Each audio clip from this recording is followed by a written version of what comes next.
To'g'rimi? Demak, bugun g'azal tahlili darsimizni ikkinchi mavzusini boshlaymiz. G'azal tahlilida bu galgi darsimizda tarjima qilishni o'rganamiz. O'tgan darslarimizda biz radifni, qofiyani, rangini topishni o'rgandik, to'g'rimi? Xo'p, o'shani qaytarib olamiz. Misralar oxiridagi bir xil so'zlar nima deyilardi? Radif. Ustuna. Endi qarang, ikkinchi baytdan boshlab faqat ikkinchi misrasida radif bo'ladi. Qarang. Mana bu baytda birinchi misrasida bormi? Yo'q, ikkinchisi bo'ladi. Keyingisini ham faqat ikkinchisi, bunday ikkinchisi, bunda ham va oxirida ham xuddi shunday bo'ladi. Demak, birinchi baytning ikkala misrasida ham radif bo'ladi. Ikkinchi baytdan boshlab faqat ikkinchi misrasida bo'ladi. Tushunarli? Endi radifdan bitta oldingi so'z nima deyilardi? Qofiya. Ustidan oldingi so'z jallod, bunda esa sot, bunda esa shamshod, mana bunisida odamiy zot, mana bu yerda bedod, bunisida faryod, bunisida farhod. Demak, radiflardan bitta oldingi so'zlar qofiyalar edi. Farhod, faryod, bedod, odamiy zot, shamshod, sod va jallod so'zlari qofiya. Endi qofiyaning tarkibida qo'shimcha bo'lish yoki bo'lmasligiga ko'ra ikkiga bo'ladi. Mutlaq va muqayyat. Qofiyaning tarkibida qo'shimcha bormi? Misol uchun qarang, jallod so'zida qo'shimcha bormi? Yo'q. Sod so'zida ham shamshod xullas hech qaysi qofiyamizda qo'shimchasi yo'q. Shuning uchun qo'shimchasiz bo'lgan qofiyani nima deydik biz? Muqayyat qofiya. Mana bu ustuna g'azalimizdagi qofiyalar muqayyat qofiya bo'ladi. Tushunarli? Endi ravi degan narsasi bor edi. Ravi asosli, ya'ni qofiya asosidagi oxirgi tovush, to'g'rimi? Qofiya asosidagi oxirgi tovush qaysi? D. Jallodda ham D, sodda ham D, shamshodda, odamiy zot, bedod, faryod, farhod. Demak, har bitta qofiyamizdagi ravilar qaysi tovush bo'lar ekan? D tovush bo'lar ekan. Tushundingmi buni? Bo'ldi. O'tgan darsimizda mana shuni o'tgan edik. Endi bugungi mavzumizda tarjimasini o'rganamiz. G'azalni qanday tarjima qilish kerak? Xo'p, boshlaymiz. Birinchi o'rinda bizga notanish bo'lgan so'zlarning tarjimasini yozib olamiz. Misol uchun qarang, boshlaymiz. Mushkun degan so'z bor. Mushk so'zi ikkita ma'noda keladi. Birinchisi hid ma'nosida, mushkambar deymiz-ku, to'g'ri? O'shandagi mushk xushbo'y hid. Ikkinchisi mushk qoralik ma'nosini bildiradi. Qora rang bor-ku, o'sha rangni bildirib keladi. Endi mana bu yerda mushk so'zi hozir qora degan so'zni ifodalab kelgan. Tushunarlimi? Ya'ni rangi kelgan. Mushkun qora degan. Qora qoshining, tushundingizmi? Endi qarang, g'azalimiz yor haqida yozilgan, tushundingizmi? O'sha yorning qora qoshining deyapti bu yerda. Endi hay'at bu xuddi mana bu tomoshalarda qaror chiqaruvchi hakamlar deymiz-ku, hay'at a'zolar deymiz, o'shalarga o'xshagan narsa. Qora qoshin hay'ati, nechta qosh qora qoshi? Ikkita qora qoshi bor, ikkalasi birgalikda hay'at ma'nosida ishlatiladi. O'lchashning jallod ustidan. Endi qatlim uchun meni, qatlim degani qatl qilish, asosi qatl degan so'z. Mening qatlim uchun deyapti. Nas so'zining ma'nosini yozamiz hukm degan. Nas so'zi hukm. Nima qilyapti ular? Qatlim uchun hukm keltiryapti. Nun degani qosh degani. Sot degani esa ko'z degani. Demak, mana bu. Biz notanish so'zlarning tarjimasini qildik. Nas so'zi arab alifbosi hukm degan ma'no bildiradi. Nun degani qoshda, sot degani esa ko'zni bildiradi. Endi tarjimasini tushuntiraman sizlarga. Qarang.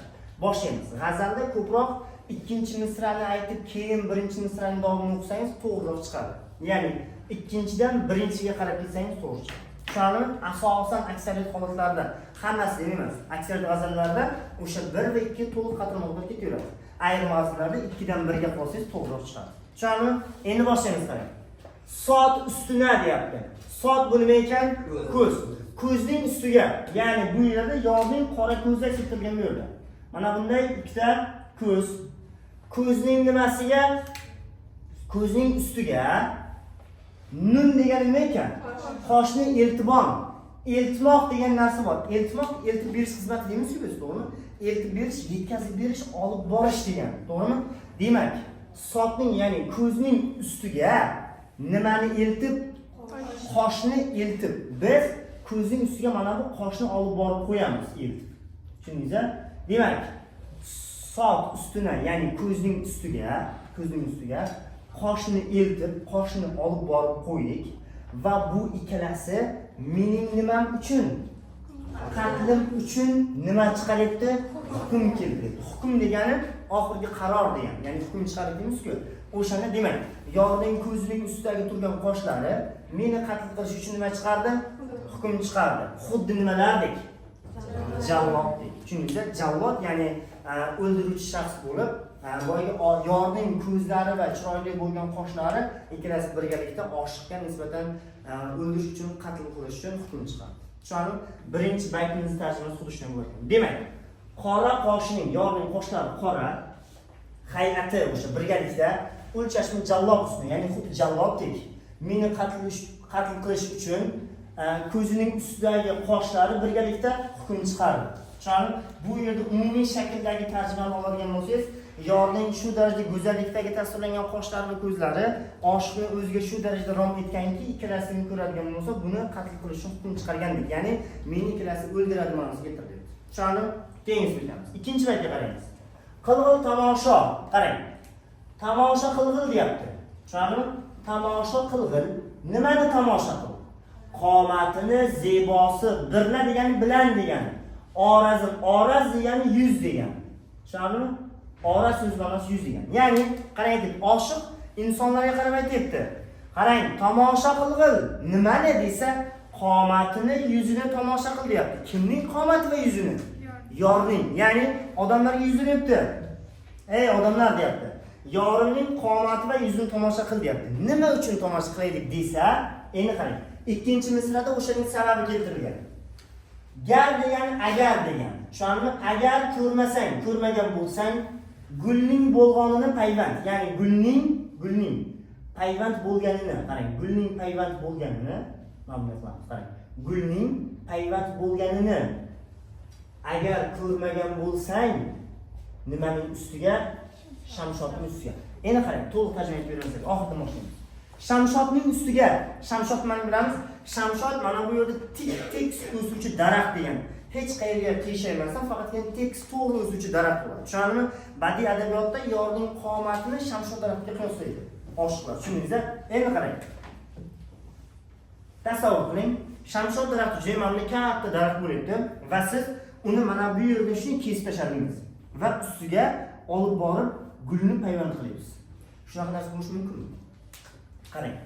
Shamshotning ustiga gulning payvand bo'lganini ko'rganmisiz? Misol uchun tasavvuringizga savol beraylik. Hech zamonda siz daraxt turibdi. O'rtasini kesib, o'rtasiga bitta gulni payvand qilib qo'ydingiz. Shunaqa narsa bo'lishi mumkinmi? Aqlga sig'adigan narsami bu? Yo'q. Demak qarang. Shamshotning ustiga gulning payvand qilganini ko'rmaganmisan? Yo'q, to'g'rimi? Ko'rmaganmiz. Agar ko'rmagan bo'lsang, deyapti, yorimning yuzini va qomatini tomosha qil deyapti. Tushunarlimi? Demak qarang. Shamshotning ustiga gulning payvand bo'lganini ko'rmagan bo'lsang, tomosha qilg'il yorimning qomatini, zebosi bilan yuzini deyapti. Yorimning qomati shamshot daraxtdek tik, yuzi esa daraxtga payvand qilingan guldek turibdi deyapti. Tushunarlimi? Ya'ni yorning qomatini daraxtga o'xshatadi, tekisligini yuzini esa gulga o'xshatadi. Demak, xuddiki shamshot daraxtiga gulning payvand qilgandek bo'lib turibdi degan ma'noda ishlatilgan. Tushunarlimi? Keyin o'tamiz. Xo'p, nozu ado g'amzasi. G'amza ado degan bu suzilish. Ya'ni noz karashmadingiz-ku. Demak, yorning nozlanishlari va suzilishlari qasdim qilurlar dambadan degani tez ma'no ishlatiladi. Tushundingizmi? Demak, dambadan yorning nimalari, nozlanishlari va suzilishlari menga nima qilyapti? Qasdim qilurlar, ya'ni menga qasd qilyapti. Ya'ni yorning boyiga o'sha bunga qarab nozu karashmalar bilan suzilishini ko'rsa, bunga qasd qilgandek bu o'zini yo'qotar ekan. Tushundingizmi? Endi vaqt deyapti, bu yerda o'zidagi boyiga undovsiz orqali ichki kechilmasini ifoda beryapti, qiyinchilik ma'nosida. Vaqt deyapti. Muncha ofat bo'lishi mumkinmi bir odam zotning ustiga? Demak, umumiy qilib aytamiz, yorning nozlanishlari, nozu ado suzilishlari dambadan menga qasd qilyapti. Vaqt muncha ofat bo'lishi mumkinmi bir odam zotning ustiga? Tushunarlimi? Bu yerda oshiq o'zining boyiga qiyinchilik kechirmalarini aytib bergan. Davom etamiz. Man xastaga, endi qarang. Oshiq yorni ko'rganda boyagi bunga uning ko'zlari, qoshlari va nozu ado bilan yurishlari bunga qasd qilyaptimi? Va u har doim ko'rgandan so'ng o'sha qiyinchilik oqibatida nima bo'lib qoldi? Xasta bo'ldi. Man xastaga jonimni asramoq, ya'ni endi o'zining jonini asramoq dushvor degani qiyin degan. Tushundingizmi? Endi degani endi degan. Aytdi, endi men xastaga jonimni asrashim nima? Qiyin. Men xastaga jon asrashim endi qiyin bo'lib qoldi. Chunki nima uchun? Qotilning ko'zi deyapti. Qotil bu yerda kim? Yor. Tushundingizmi? Demak, qotil bu yerda yor ifodalayapti. Qotilning ko'zi bedod etar, har lahza bedodning ustiga. Bedod degani bunga hujum qilish, sistem yetkazish. Aytibdi, menga hujumning ustiga hujum qilib, menga nima qilibdi? Qotilning ko'zi sistem yetkazibdi va buning oqibatida xasta bo'ldim va endi jonimni asrashim qiyin bo'lib qoldi deyapti. Tushundingizmi? Yorning bunga ko'rgazgan jabr sistem hujumlari bilan birgalikda deyapti, men xasta bo'ldim va jonimni asrashim endi qiyin bo'lib qoldi ancha. Shuni keyin o'tamiz. Ulgul yuzi, ya'ni ul degani yor. Tushundingizmi? Yorning qanday yuzi? Guldek yuzi. Tushundingizmi? Yorning guldek yuzining shavqi bilan ko'nglim shaydo, shom va sahar. Shom kechasi, sahar kunduzi. Demak, erta-yu kech ko'nglim shaydo. Nimadan desa, yorning guldek yuzining shavqi bilan. Tushundingizmi? Demak, mening ko'nglim deyapti, yorning debdi boyga yuzining shavqi bilan erta-yu kech shaydo bo'lgan. Bulbuldek aylar yuz navo. Demak, u bulbuldek nima qilyapti? Yuz navo aylayapti. Ming navi faryod ustuna. Demak, ming marta nav degan navo. Demak, faryodning ustiga bulbuldek u nima qilyapti? Kuy aytyapti. Tushundingizmi? Keyin o'tamiz. Endi boshimga yog'gan g'am toshi, bilasizlar? Ya'ni qiyinchilik oqibatida uning boshlariga g'am toshlari, g'am kulfat toshlari deymiz o'sha narsa. Boshimga yoqqan g'am toshi mingdan biricha ham bo'lmaydi, bo'lmag'ay. Gardun degani osmon, dunyo yoki. Tushundingizmi? Gardun, dunyo. Agarda ming bestun, bestun degani behustun tog'i degan narsa bor, afsonaviy tog'. Yog'dirsa Farhod ustuna. Farhod bu, qarang, sizga mana bu misolni to'liq tushunib olishingiz uchun sizga Farhod va Shirin haqida hozir ma'lumot beraman. Qarang, Farhod va Shirin dostoni Alisher Navoiyning Xamsasidagi nechinchi doston? Ikkinchi doston bilamiz. Endi qarang, qisqacha mavzuni aytaman sizga. Farhod onasini ish bilan tug'iladi va u balog'atga yetgancha umuman kayfiyatsiz yuradi. Ya'ni ish bilan tug'ilgandan so'ng u kulmaydi, boshini tutmaydi, faqat boyga jiddiy shaklda yuradi. Va otasi uning kayfiyatini ko'tarish uchun saroy qurdiradi, 4 faslga degan saroy qurdiradi va saroyning ochilish marosimida uni xazinaga olib tushadi. Xazinada bir sandiq bo'ladi. Sandiqda ochtirmayman deydi otasi, lekin Farhod turib oladi, ochasi. Ochsa ichidan bir ko'zgu chiqadi. Ko'zgu chiqqanda uning tilsimi bo'ladi. Boyga tilsimni ochish uchun Farhod Yunonistondagi bir g'orga borib ketish kerak bo'ladi. U yerda Suqrot bo'ladi. Suqrot bilasizlar, o'sha tarixiy shaxs borki, faylasuf. O'sha Suqrotni ko'rib, u bilan gaplashish kerak bo'ladi. Haqiqatan u boradi, Suqrotni ko'rib, qaynoq qaytadi orqaga va boyga ko'zguda tilsim bo'ladi. Ya'ni yashirin narsa bo'ladi. Boyga ko'zguning tilsimini ochadi, keyin ko'zguga qaraydi. Ko'zguda o'zini ko'radi, Shirinni ko'radi, Farhodda Shirinnagi borki qiz, Shirinni ko'radi va bir xalqni ko'radi. Tushundingmi? Endi shundan so'ng boyga oynada Shirinni ko'rib yaxshi ko'rib qoladi Shirinni. Keyin yo'lga tushadi, ya'ni Shirinni topish uchun yo'lga tushadi va Farhod Chin xoqonning o'g'li bo'ladi, ya'ni hozirgi Xitoy xoqonining o'g'li bo'ladi. Shirin esa Arman yurtidan bo'ladi. Armanistonning o'zga hozir o'sha Rossiya taraflarida. Orasi ancha masofali yo'l-ku. Demak, uni izlash yo'lga tushadi va qanchadir vaqtdan keyin topib boradi o'sha joyga.